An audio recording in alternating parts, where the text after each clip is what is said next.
انا جيت. النهارده عملنا مقارنه بين مطعمين، واحد فيهم مشهور وواحد فيهم مش مشهور خالص. فقلنا هنجيب من عندهم نفس الوجبه باختلاف السعر طبعا. فقلنا المطعم المشهور اللي هنجربوه خواطر دمشقيه، والمطعم ده اللي مش مشهور جربنا نجربه المره الثانيه نعنع. المطعم دوت جربناه اثبت كفاءه المره اللي فاتت في السندوتشات، لكن المره دي المقارنه هتبقى صعبه حبتين. خواطر دمشقيه قدام نعنع. خلينا نبدا ونشوف محتويات كل واحد فيهم ايه، ويلا بينا نجرب ده وده. هنبدا بنعنع نشوف محتوياته.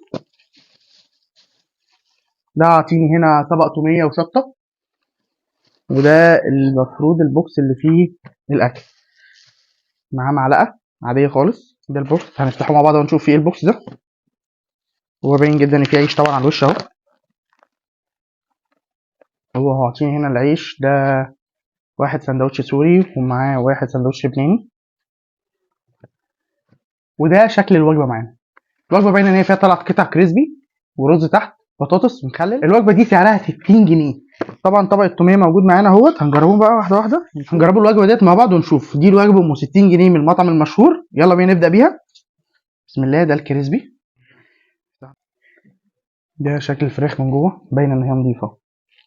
فراخ نظيفه جدا، وكميه الفراخ كبيره. طبقه الكراست مش كبيره كده. فراخ نظيفه اهي، تتبيله كويس. دوق طعم الفراخ كده. بسم الله.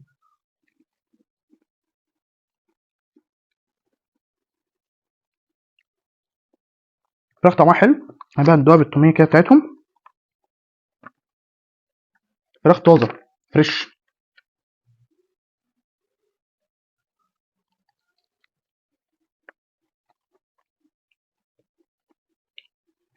طعم التوميه بتاعتهم حلو قوي.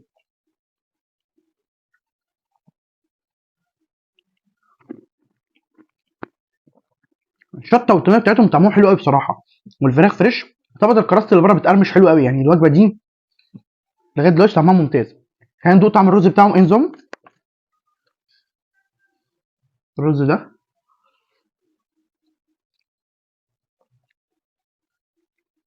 طعمه لذيذ، متبهر حلو، باين ان هو طازه يعني. مش الرز ده مش بايت يعني بقاله فتره. صراحه الرز ده حلو قوي. طعم البهار بتاعه مظبوط جدا، الملوحه بتاعته مظبوطه. لغايه دلوقتي الوجبه دي حلوه جدا مقابل سعرها طبعا ممتازه. تمام. البطاطس بتاعتهم باينه ان هي طازه برده. حلوه جدا. التوابل بتاعتهم مش احسن حاجه، لكن طعم الرز بصراحه ممتاز جدا هو والكريسبي طبعا. فانا مش عايز اقول لكم ان الميكس ده على بعضه طبعا بالعيش. يعني انا شايف ان الوجبه دي 60 جنيه ممتازه بصراحه على سعرها. يعني نخش بقى على المطعم المشهور ونشوفه مقدم ايه بسعر 125 جنيه. خواطر دمشقيه. طبعا ده عبوه خواطر دمشقيه هنفضيها مع بعض دلوقتي نشوفوا ايه محتواها ونشوفوا سعرها. انا قلت لكم ان سعرها 125 جنيه. فيها كيس كامل من العيش، معلقه، مشروب والظاهر ان هو كركديه طبعا. وده منظر العلبه. خلينا نفتحها ونشوف محتوياتها ايه.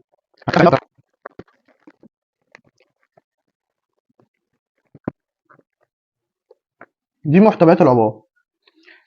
باين ان هي فيها قطعتين كريسبي بس. تمام. توميه وبطاطس وثلاث قطع شاورما زي ما انتم شايفين. قطعتين كريسبي متحمر قوي، تحت منه الرز بتاعه.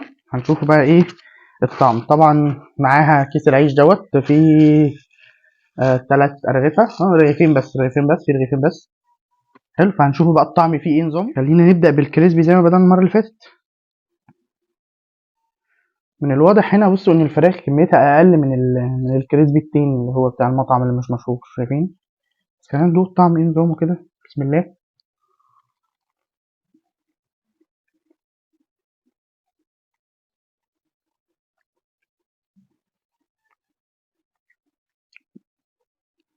الفراخ تتبيلتها ضعيفة قوي، يعني تتبيلة الفراخ مش احسن حاجة. خلينا ندوق التومية كده. بسم الله.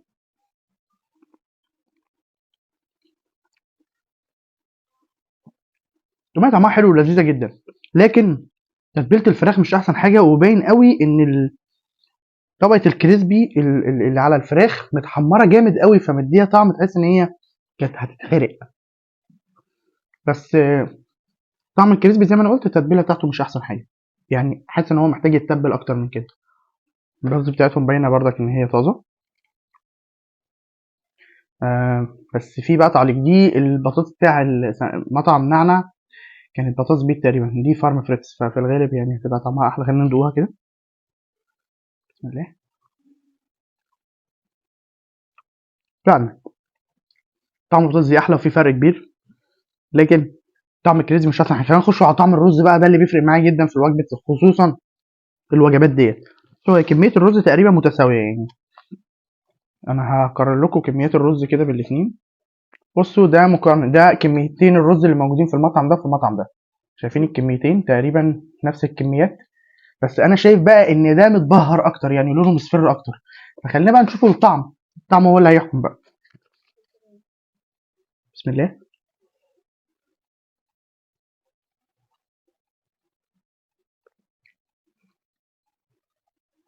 الرز التاني احلى بكتير جدا، الرز طعمه مش احسن حاجه، هما بيفتقروا كميه التوابل المحطوطه في الاكل.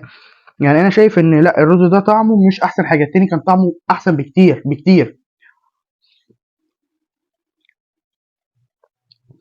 طعم الرز مش حلو يعني.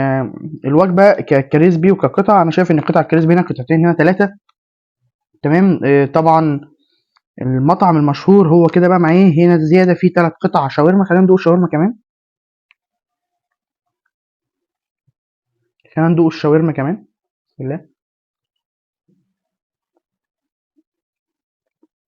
بصوا بصراحه طعم الشاورما باين، ان حاسس ان في حاجه طعمها مزفر شويه، يعني انا بردك الشاورما ما عجبتنيش كده. الوجبه ديت كتوتال مجمل هي اكتر، لكن انا شايف ان الوجبه دي اللي هي بتاعه المطعم اللي مش مشهور تكسب كطعم. خلينا المشروب بتاعهم.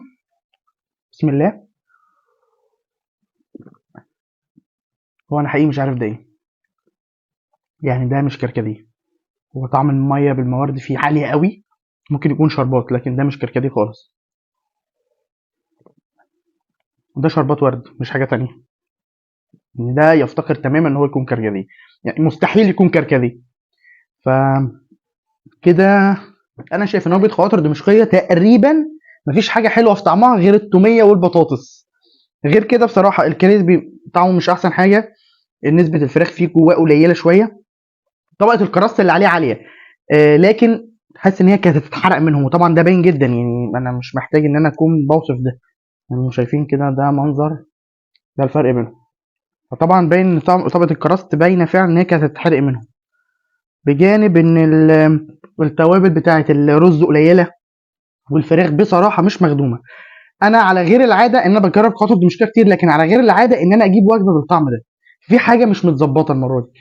لكن انا شايف مقارنه سعر بخامه، فالسعر بتاع نعنع يكسب طبعا. دي وجبه سعرها 60 جنيه، ودي وجبه سعرها 125 جنيه، تقريبا الضعف. دي معاها زياده، انا مش عارف طبعا دي طعمها ايه، دي لا منها كركديه ولا منها شربات، انا مش قادر اعرف دي طعمها ايه بالظبط، لكن خلينا واضحين ان سعر الوجبه دي 125 ودي 60 جنيه، ففي فرق كبير. الطعم يكسب هنا والسعر يكسب هنا، الكواليتي هنا اقل من ناحيه الاهتمام بالاكل والاهتمام بالبهارات هنا اقل. الرز هنا طعمه مش احسن حاجه، هنا فيه 3 قطع شاورما اوكي تمام، لكن الطعم هنا يكسب. دوت كانت تجربه وكانت التحدي اللي ما كنتش متوقع خالص ان يطلع بالشكل ده. انا كنت بحب جدا خاطر دمشقيه في الموضوع ده، لكن في حاجه مش متظبطه المره دي.